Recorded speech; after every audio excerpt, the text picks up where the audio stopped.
Hi everyone, this is Jen Haston with Haston Helping Hands, and I'm coming to you from the front yard of my house. It's very exciting. We closed on our house and we are here. We have lots and lots of unpacking to do, but that's not why I'm posting this message. Today's message is all about thwarted expectations. When you have it in your head that something's going to go a certain way, you have expectations, you know what you want and you know how you want it to happen. And then when it doesn't happen, you get disappointed. That's not a hard formula to figure out, even for someone like me who has a fractious relationship with math. I'm getting better about that. That's why I'm taking statistics and figuring out exactly what math is all about. But when you're talking about unmet expectations and figuring out exactly what it is that you want to happen and realizing that that isn't going to happen, you have to take a beat, take a step back and say, okay, so this is not happening the way that I wanted it to happen.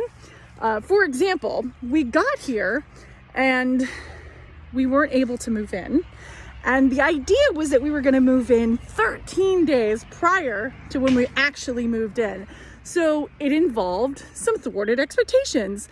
And I feel like it's an important thing to talk about because very often people encourage you by saying things like, it's going to be okay. It's all going to work out the way it's supposed to.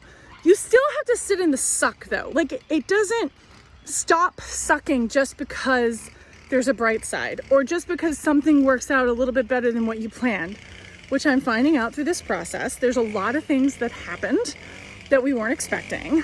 They have turned out to be for the better. But 2 weeks ago, I couldn't have told you that because I wasn't in it.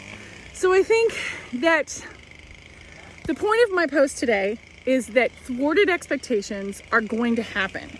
The best thing to do is think about what your response to those things are going to be. I will admit, I have definitely had more reactions than responses over the last 2 weeks.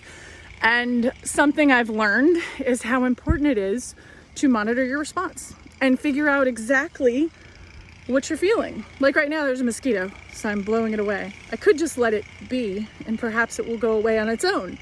A perfect example of reaction versus response. So I guess my message today is to talk to you about the fact that there are thwarted expectations in anything that you do, any project that you take on. For example, I'm about to go on a trip that I've been planning for a really long time. There is no doubt in my mind that there are going to be things that do not work out the way that I want them to. So I'm planning to put on my Zen boots and walk through it. Ladies and gentlemen, I'm Jen Haston, and this is Haston Helping Hands. Like and subscribe and share if you find it inspiring. Thanks.